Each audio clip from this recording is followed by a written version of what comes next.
and welcome to episode 2 of our Planescape Torment Let's Play. I hope you're alright, guys. I hope you are alright. Now, last time we ended with a note from a corpse 1201. And so we're going to try and solve that now. This foul-smelling note has a strange-looking diagram inscribed beneath the writing. It looks as if it's instructing you to fold the corners of the note so their points touch the center. There is a series of strange marks on each corner, 1 mark on the upper right, 2 marks on the lower right, 3 marks on the lower left, and no marks on the upper left. So, 1 mark on the upper right, so we're gonna go for that first, the upper right. And then we had 2 marks on the lower right. We're gonna go for that next. Lower right. And then we had no marks on the upper left. So I think we're gonna go for that next. Upper left. And then we're gonna go upper right again. As you fold the upper right corner back to the center, the lower left corner mirrors the action until all of the corners touch in the center. You watch for a moment, and the corners of the paper raise up, turning the note into a small 4-sided paper pyramid, about the size of the furnace. Yay, experience! You peel back the sides, and the paper disintegrates to dust. Inside is a small triangle-shaped earring. And we take that. Now, if you didn't understand that, the corpse's number was 1201, so 1201. So we went for the corner with 1 mark, then the corner with 2 marks, then the corner with no marks, and then the corner with 1 mark. And we have this triangle earring. And we need to identify it, but I think it's a good thing, so we'll just chuck it in our ear. So there we go. I hope you're alright. We're still here in the mortuary. We're gonna try and make some good progress today. Starting with talking with this zombie worker. This huge corpse is standing silently in the corner of the room, facing the wall. He looks to have been a heavy-set man in his early years. Judging by the condition of the body, he died only recently.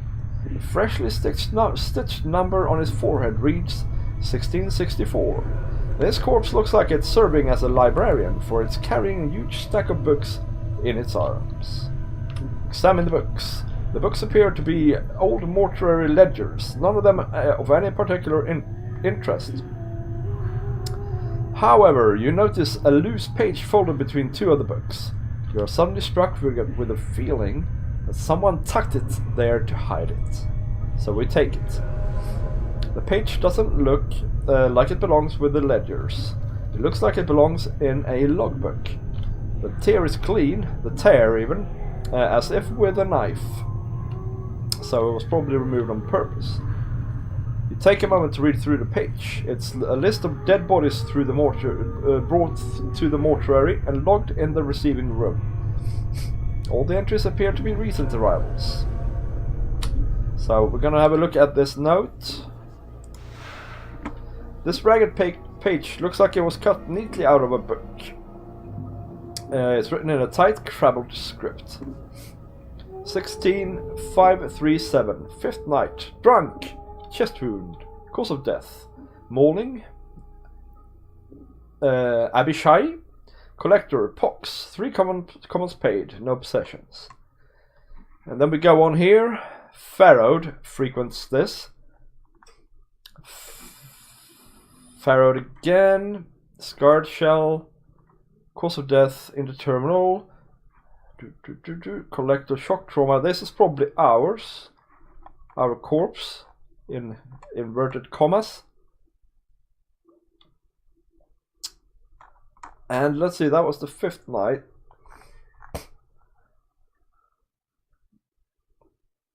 Very old corpse came in at the same night. Desiccated corpse. Age of Shell prevents He's been digging some dudes up, this guy. As with the previous entries, these shells Pharaoh has brought also show signs of having been prepared. I have asked the initiate Emmerich to launch an investigation into the matter. 16542 Tiefling male / marks and so on. We don't really quite know what this will give us yet, maybe, but we shall press on into the next room. If you want to see the map, by the way, you can see that we are going in a circle here, and sooner or later we're gonna end up going up or down as well. So in this room we have Avene and a zombie worker. Let's have a chat with that person first. The eyes of this corpse are set close together, and the eyeballs themselves are slightly askew. One faces to the left and the other one to the right. So it has the number 257 traced into his brushed forehead. It looks like the corpse has taken several blows to the head, making the number difficult to read. Don't get dizzy with your eyeballs. Don't you get dizzy with your eyeballs facing like that. Leave the corpse in peace. Let's talk to Avene. You see a slight young woman with pale features, the sunken flesh around her cheeks, and her neck makes her appear as if she's starving. She seems intent on dissecting the corpse in front of her, prodding the chest with a finger. Greetings. The woman does not respond. She seems too intent on the body in front of her. As you watch her work, you suddenly notice her hands. Her fingers are talons. They are darting in and out of the corpse's chest cavity like knives, removing organs. I said greetings. The woman makes no response. Mort says, I think the dusty chit might be a bit short of hearing, Chief. Let's lay off, shall we? What's wrong with her hands? Updated my journal. She's a tiefling, Chief. They got fiend bloods in their veins. Usually cause some ancestor of theirs shared knickers with one demon or another. Make some of them addled in the head. And addled looking too. So there we go. She's a tiefling. Tap the woman to get her attention. The woman jumps and whips around to face you. Her eyes are a rotting yellow with small orange dots for pupils. Pupils, yeah. As she sees you, her expression changes from surprise to irritation, and she frowns at you. Greetings. She doesn't seem to have heard you. She leans forward, squinting as if she can't quite make you out. Whatever is wrong with her eyes must make her terribly nearsighted.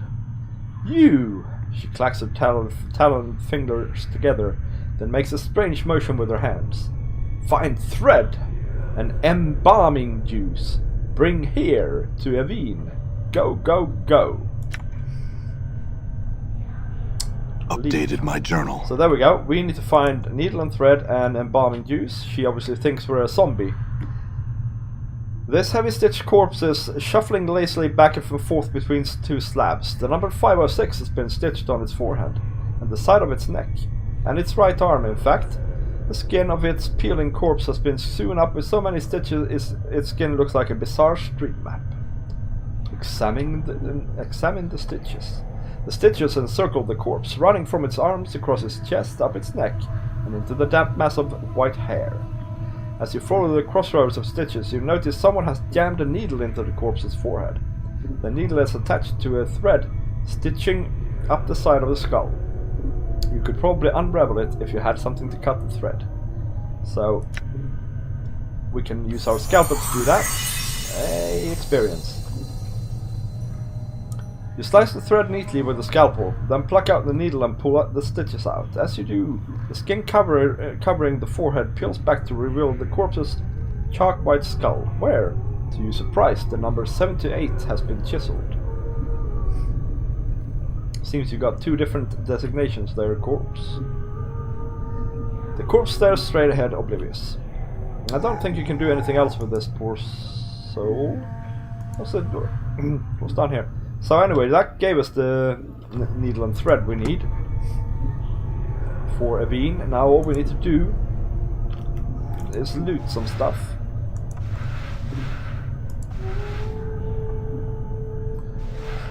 Yay, bandages. And I think we will go on to the next room. Maybe we can find our precious embalming fluid here. No. Maybe even in the next room. There's something here. No. How about here? Yes. Although, we should pick up as much as we can of this stuff. I think we can use it to heal. This container is locked. Let's try and break it open. Forced it. Yep. Broke it open.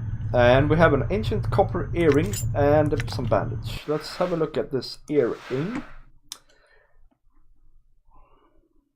So, it looks ancient.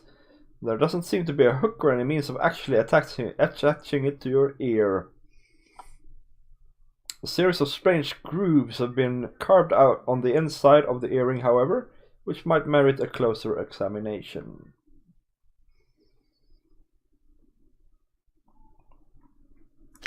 So, this copper earring looks extremely old. It looks like it was meant to be worn, but there doesn't seem to be a hook or any means of... Well, we read that already. Examine the grooves. They're evenly spaced out along the inside of the earring. Upon closer examination, they remind you of small fangs. They're definitely man-made, but you can't figure out what they are intended for. Maybe we'll find out later. Let's just loot a little bit more if we can. We are low on everything pretty much here, so but we have the stuff we need for Avene. So let's go back to her and have a chat.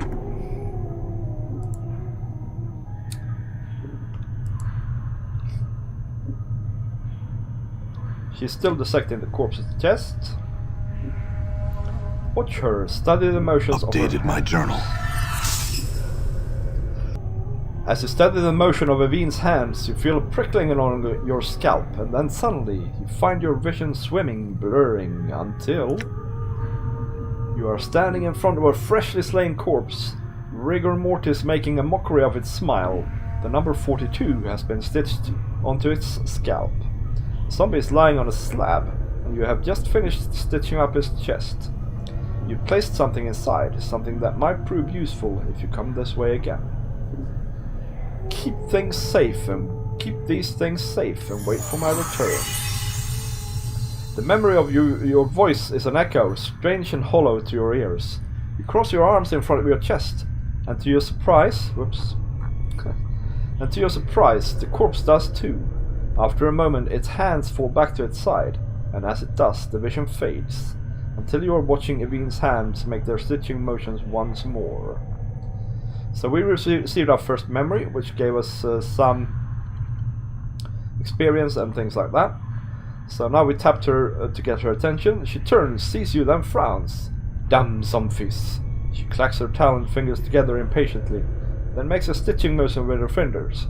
Find thread and embalming fluid. Bring here to Avene. Go, go, go. Give her the thread. Updated my journal. Stuff.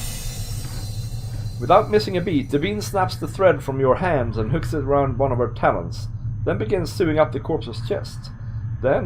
She then takes the embalming fluid and begins to apply a layer to the corpse. Wait. Within minutes she is finished. She clicks her talons, then turns to face you. To your surprise, she extends her hands and drags her talons along your arms and chests. Keep playing zombie. Looks like you have a new friend, Chief. You two need some time together, or stow it, Mort. As she traces your arm and chest, you suddenly notice she seems to be examining your scars. She withdraws her talons, clicks them twice, then bends forward to examine some of the tattoos on your chest. Who write on you? Hivers do that. No respect for zombies. Zombies, not paintings. She sniffs, then pokes one of your scars. This one in bad shape. Many scars, no preserves. Wait. Her talon suddenly hooks into the thread you brought her, and lightning-like. She jabs another talon into the skin, near one of your scars. It feels barely more than a pinprick, but it looks like she's about to start stitching you up. Updated my journal. Let her work. The sensation is curiously painless as Avene begins to stitch up your scars. When she is done, she sniffs you, frowns, then stabs her fingers into the embalming fluid. Within minutes, she has dabbed your body with the fluid, and strangely enough, it makes you feel better. This may be the second time in my life I'm thankful I don't have a nose, Mort says. Avene puts her last touches on your body, gives you another sniff, nods, then makes a showing motion with her talons. Done. Go, go. Leave. And now I think we have 21 as our maximum hit points instead of 20, so thank you very much, Avene. You're a good lass. So, we might see... Let's see, well, let's go down and see what is behind this door. Yep, it's locked. Now, as it happens, we can go up or down here. And let's see. We're gonna try and go... can we go down? No. We're gonna try and go up then. Before we go up, we forgot something. We need to talk to this zombie worker. The shambling corpse gazes at you with vacant eyes. The number 821 is carved into its forehead. And his lips have been stitched closed. The faint smell of formaldehyde emanates from his body. And we said, so, seen anything interesting going on? As you address the zombie, it blinks in surprise. What? You're not a zombie. Updated Who are my you? journal. The zombie is trying to respond behind stitched lips. He has a peculiar, half-frightened, half-angry expression. Who are you? What you want? So we're gonna say... I'm looking for a way out of here. Can you help me? The zombie doesn't seem to have heard you. He looks you up and down for a few minutes, then frowns. What you do here? Sighs Nara suspiciously. You spy on Dusties? No, I'm trying to escape. The zombie seems interested. You in trouble? What you do? I woke up on one of the slabs upstairs. No, I didn't. I'm on the same floor.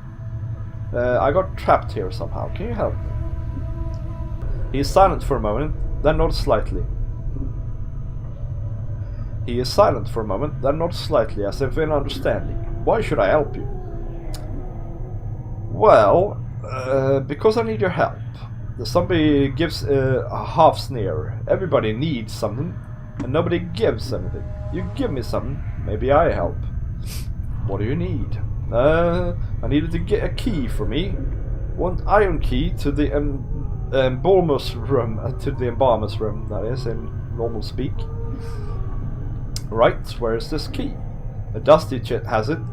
She points at his eyes. She has yellow eyes. And blades on fingers. Updated okay, my journal. So we'll do that. Because that's obviously Avene. The zombie squints at you. If you're caught, don't say nothing about me. Or we'll gut you in your sleep. I'll get your damn key, but you best watch your threats. You hear me? Let's go and see if we can do this quickly before we go upstairs. Tap her to get her attention. And she says the same things, that we're ready and done, so we say, wait a minute. You make the motion of a key turning with your hands. I need an embalming key. Do you have one? She leans forward, looks at your hand motions, then sniffs. Her hand darts into her robe, then emerges. Speak properly. A key hanging from her wickedly sharp index finger. She flicks it into your hands. Bring back when done. Go, go. Updated my journal. See? Honestly pays off, guys. That's all I can say about this. Let's talk to this anarchist. You see the full zombie. You are amazed at the man's disguise. His breathing is so subdued you can barely see it. The zombie quickly glances around to see if anyone is watching and then turns to face you. Here is the embalming key you wanted. The zombie's eyes widen and he snatches the key from your hand. He turns it over, nodding all the while. Good, good. Updated Now, my journal. how do I get out of here? The zombie grunts. You can escape through portals. Poof! Portals, what portals? Portals everywhere, he says. Can you show me one of these portals, we ask him. You want out? Go to the arch on the first floor, northwest room. You need a finger bone, shape of a crook. He holds up his index finger and bends it into a crook. When you have the key, go to the arch, jump to a secret crypt, and escape from there. Secret escape route, he nods eagerly. You can rest there. Updated my journal. Where can we find a crooked finger bone? It must be sorry, must be one round here somewhere. Look in the storage rooms on the upper floor, maybe there. Very well, I'll check upstairs for this crooked finger bone, then head to the first floor, to one of the arches in the northwest room. Got it. Usually rigid way of saying things, but I guess to convey what he actually said, because he has got quite the accent with his lips sealed and all that sort of stuff. So now, we are on the right floor here. Let's quickly have a look. There's a charm. Charming, I say. Now, this is a cool floor. Got a quick save actually, because I am prone to mucking these things up. So, we're talking to a Dustman. The Dustman regards you with a stony gaze. Are you lost? No. If you're not lost, what is your business here? I'm here to see someone. Who are you here to see? I am here to see Dahl. Dahl is most likely in the receiving room on the second floor. He's quite busy and not in the best of health. Unless you have pressing business, I will not disturb him. Very well, thanks for this information. The Dustman nods and then returns to his duties. Walk away.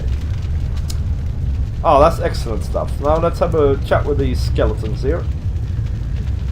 The skeleton number 748 is odd only in that some of its teeth appear to be false ones made from reddish brown stone. They're clearly not valuable, however, as its caretakers would have otherwise removed them.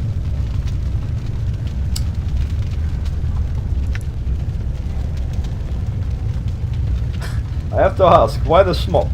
I mean, it's not like you have anything to be modest about. The skeleton makes no reply. Mort says, wonder if this greybeard would mind if I borrowed his body.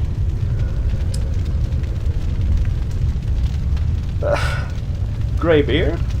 Greybeard, you know, geezer, old fellow, yellow dog, old. Well, I don't think he's in any position to object. Why not take his body? Mort studies the skeleton for a moment and shakes his head. Nah, I need a fresher one than this, and something with a little more dignity. This one's all creaky and fractured. You're not? Oh, you're a sack full of laughs. Mort glares at you. Besides, you're the one to talk, Burke. Mirrors beg for mercy when you're around. Oh yeah? At least I have all my parts, Mort snores. You're not quite sure how he managed it without lungs. Let me tell you, Mort, there's nothing more satisfying than walking around, swinging your arms, breathing the crisp air through your lungs. It's great to have a body. I'll have you know that helping you escape the preparation room has now been added to my growing list of regrets, Mort snorts again. I should have let you rot. Some more of that is. Glad you feel that way. Let's go. Let's have a look. Dustmen embalming charm. Mortuary task list. Let's read this. Someone has penned a series of tasks in red ink on a scrap of parchment.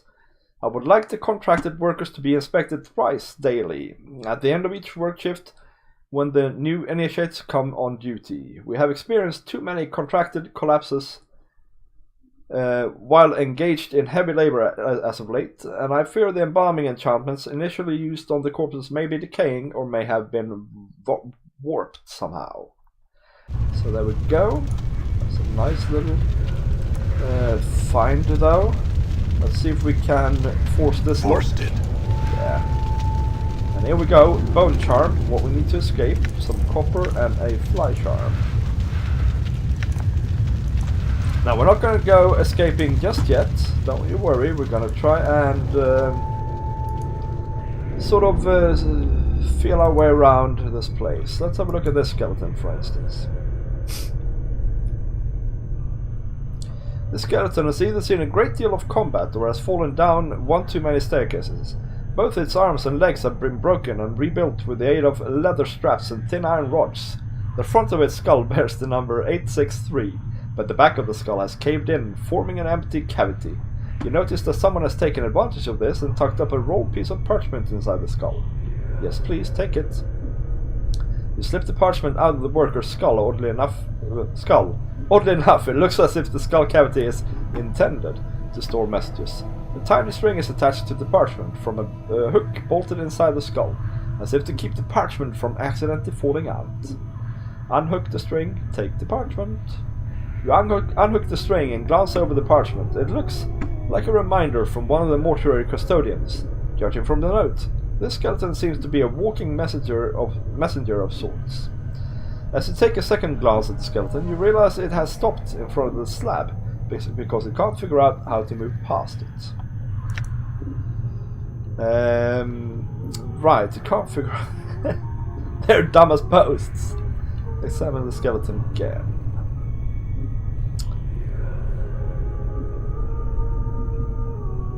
Sorry about taking the parchment, but I doubt you would have delivered it anytime soon. Great talking to you. See you. Yeah, can go and loot this. Mortuary sanctum key.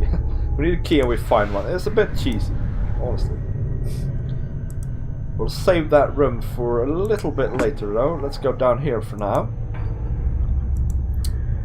And skeleton worker. This animated skeleton smells horrible, as if it had been only freshly stripped and prepared. Its jaw and major joints are tightly bound with leather straps, and a rough smock has been thrown over it. The number 1221 has been chiseled into its forehead. Pardon me, have you seen any skeletons walking around here?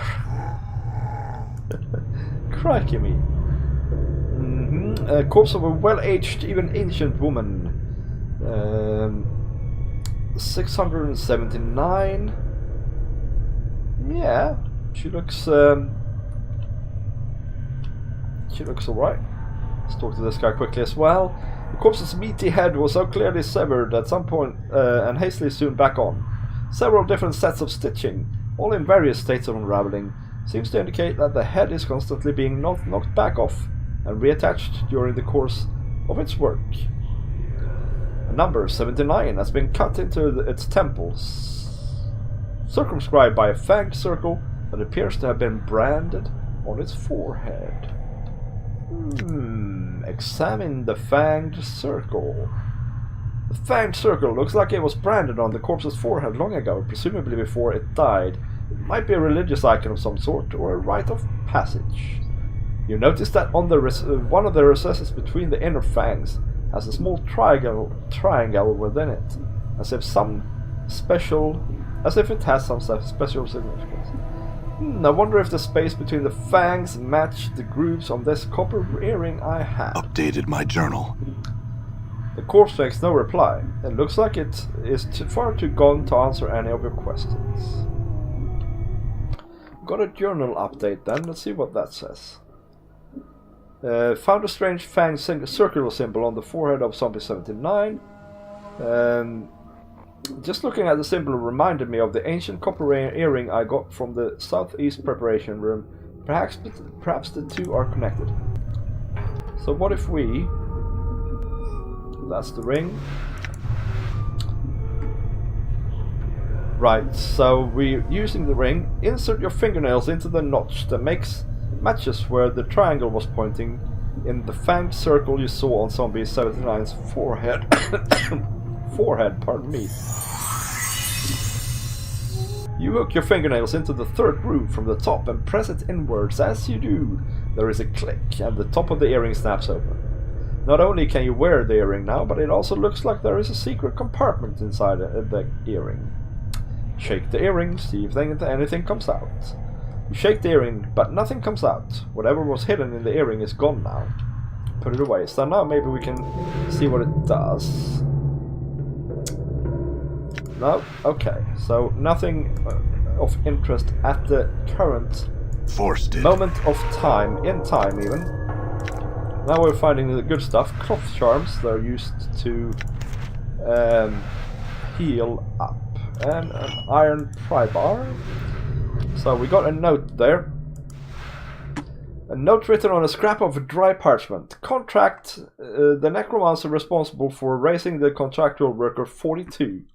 I know he's examined the skeleton before, but I am certain the initial raising of the body was warped.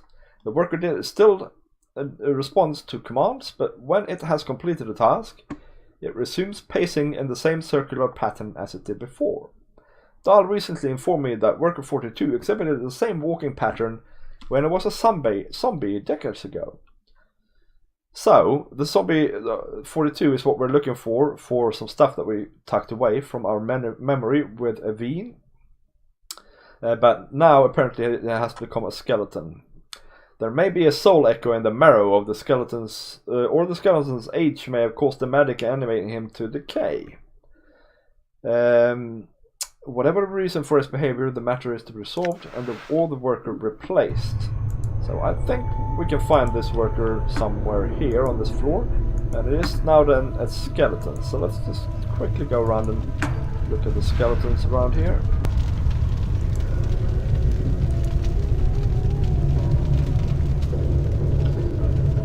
Alright, the skeleton turns to face you. 42 has been chiseled into its forehead and a number of its bones, mostly the jaws and the joints, have been bound with leather straps.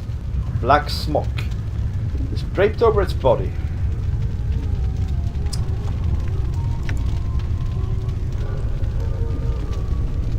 So, I think this is the corpse I had that memory about. At the sound of your voice, the skeleton suddenly straightens up, crosses its arms over its chest, and its fingers hooks into its ribcage. Cross your arms over your chest. In response, the skeleton drops its arms to its sides. The leather cords securing the skeleton's torso snap, and the ribcage falls outward like a pair of double doors. Right, reach into the ribcage, feel around. To your surprise, your hand vanishes as you reach inside the ribcage. You have a strange feeling it's somewhere else. As you reach inside the ribcage, your hands bump against an invisible object. It's about the size of a fist and seems to be attached to the skeleton's spine. Take the item out. As you pull the item out, the skeleton suddenly disintegrates and the iron bolt securing its joints clatter to the floor. Wherever this item was, it seems to have been the only thing holding it together. The item looks like an unremarkable lump of iron. You can't imagine why someone would hide it inside the ribcage of a skeleton. So examine the piece of iron. As you place both your hands on the lump of iron to examine it, there is a hiss, and the metal evaporates, leaving behind a strange dagger, a handful of coins wrapped in a dirty cloth, and 2 bloody teardrops. These look like they were inside the lump of iron. I couldn't carry anymore, so I had to drop it. Right, so we need to give Mort some stuff. He can have some embalming fluid. He can have those things. Let's see.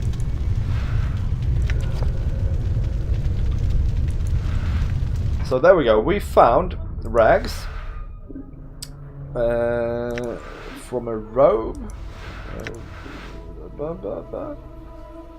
So, green steel knife.